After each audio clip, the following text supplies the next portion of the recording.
llegó a tener un nivel de avance superior al resto de Japón. Sin embargo, pasó de miles de habitantes a 0 en solo 3 meses. Te invitamos a conocer la historia de Hashima, la isla abandonada que se convirtió en un lugar de culto y de misterio. Antes, no te olvides que tenemos disponible el audio del video en inglés, por si querés recomendarle el contenido a alguien que no hable castellano. La isla Hashima se encuentra en el sur de Japón. Está a menos de 4 kilómetros de la costa, cerca de la ciudad de Nagasaki. El escenario actual de la isla es rarísimo. Decenas de enormes edificios abandonados componen el paisaje. Cada tanto, turistas que llegan a la zona para conocer de primera mano un lugar muy extraño, que muestra el paso y la retirada del ser humano. Pero, ¿qué fue lo que sucedió allí? Primero, para que se construyan todos esos edificios, y después, para que se dejaran abandonados a merced de las intensas olas de la zona. La segunda mitad del siglo XIX fue clave en la historia de Japón. Después de varios siglos de aislamiento, el país atravesó una industrialización muy veloz. En solo 50 años logró avances que a los países europeos les llevaron varios siglos. Hashima parecía ser un pequeño islote sin demasiada gracia, igual que otros miles que tiene Japón. Sin embargo, algo cambió la ecuación. Descubrieron una veta de carbón en el subsuelo marino. En aquel momento, el carbón era el recurso más difundido y era fundamental para apuntalar el desarrollo del país. La compañía Mitsubishi compró la isla para poder explotar el recurso. Entre 1885 y 1889 implantó 2 túneles. Transcurrían de manera vertical y llegaron a los 200 metros bajo tierra. Al año siguiente, en 1890, comenzó la explotación del carbón, que tenía una calidad especialmente alta. En 3 décadas, Hashima pasó de estar deshabitada a recibir unas 3.000 personas que trabajaban en la mina. En ese contexto, la empresa evaluó que le convenía construir viviendas para los trabajadores en la isla. De esta forma, comenzaron a levantar enormes edificios.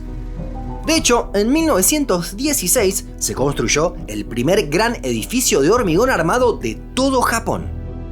Además, la isla contó al año siguiente con el rascacielos más alto del país.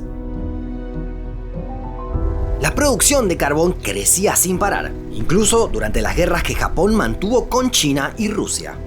Más aún con la Segunda Guerra Mundial. Muchos pueden relacionar el año 1941 con el ataque japonés a la base estadounidense de Pearl Harbor. Ese mismo año coincidió con el récord de producción de carbón de Hashima, ya que alcanzó las 410.000 toneladas. No era nada sencilla la vida en la isla.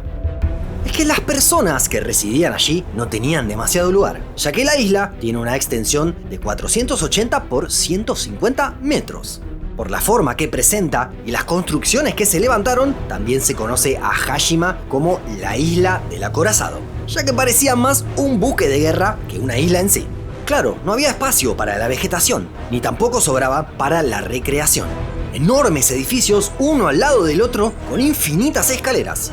En aquel momento se decía que no era necesario utilizar paraguas en Hashima, ya que toda la isla estaba cubierta de edificios que se conectaban unos con otros. Sí, bastante parecido a lo que conocimos con la ciudad amurallada de Kowloon, otro lugar mega superpoblado que existió en Hong Kong. Sin embargo, no solo hubo hacinamiento en esta pequeña isla, sino otras cuestiones mucho más oscuras. Fueron muchos los crímenes que cometieron los japoneses durante esos años. Y Hashima fue escenario de algunos bastante crueles. Llevaron a la isla a prisioneros y esclavos coreanos y chinos, que realizaron trabajos forzados en la mina, con condiciones de vida muy malas. Bajo tierra, la temperatura era de 30 grados y la humedad llegaba al 95%. Incluso se cree que unos 1.300 trabajadores murieron.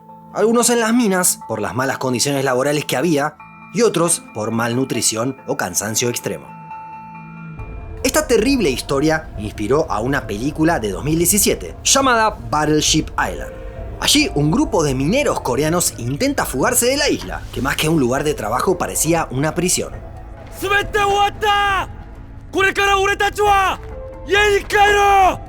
Si bien se inspiró en Hashima, este film no se rodó allí.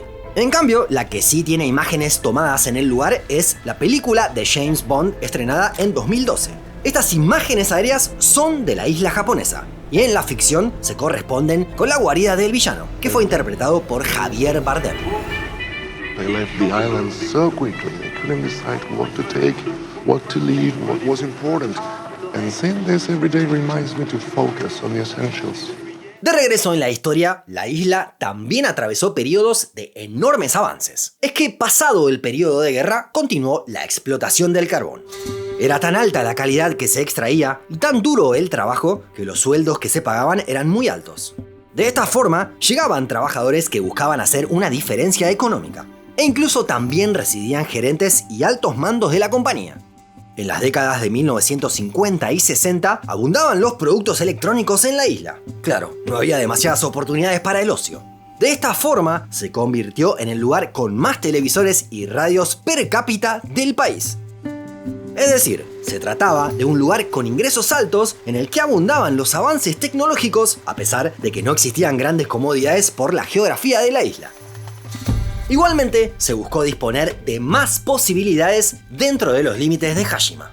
Se construyeron restaurantes, casinos, clubes, decenas de tiendas, una escuela, un gimnasio, un hotel, un hospital, una cancha de tenis, una oficina de correos, un burdel y hasta una comisaría. En aquellos años se alcanzó el récord de población. Unas 5.300 personas residían en Hashima. Así, la densidad alcanzó las 83.000 personas por kilómetro cuadrado. Para tener un parámetro, en la actualidad Mónaco es el país más densamente poblado y solo alcanza las 18.000 personas por kilómetro cuadrado. Hashima cuadriplicaba la densidad del país que hoy tiene la marca más alta. Sin embargo, todo cambiaría poco tiempo después y de manera muy abrupta. El petróleo comenzó a ganar terreno y a desplazar al carbón como fuente de energía. Por eso ya no era tan redituable la explotación en un lugar tan particular como Hashima. La empresa decidió trasladar a los trabajadores a otras zonas de Japón, ya que económicamente no tenía sentido seguir allí. El 15 de enero de 1974 se anunció el cierre de la producción de la mina. Solo 3 meses después, en abril de ese año, la isla quedaría desierta. Nadie volvería a vivir allí jamás. Las viviendas y los edificios quedaron completamente abandonados, expuestos a los fuertes vientos y a la salinidad de las olas. En menos de un siglo se extrajeron más de 15 millones de toneladas de carbón.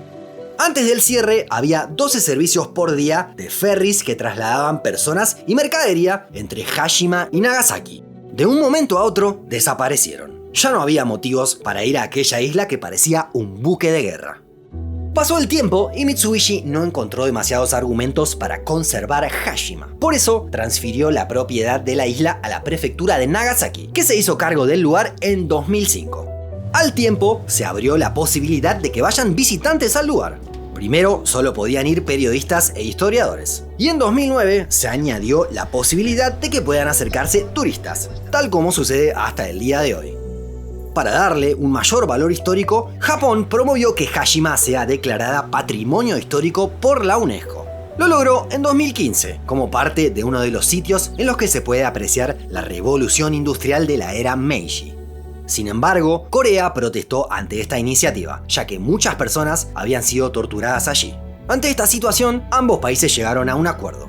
Corea apoyaría la declaración de interés, pero a cambio, Japón reconocería que allí hubo trabajo forzado. Hashima no es la única ciudad que fue abandonada después de que una mina de carbón dejara de ser redituable. Un caso paradigmático es el de Pyramid. Era un asentamiento sueco que se vendió a los soviéticos en 1927. Allí se explotó carbón hasta el cierre en 1998. Con el tiempo, también se buscó invitar a turistas al lugar.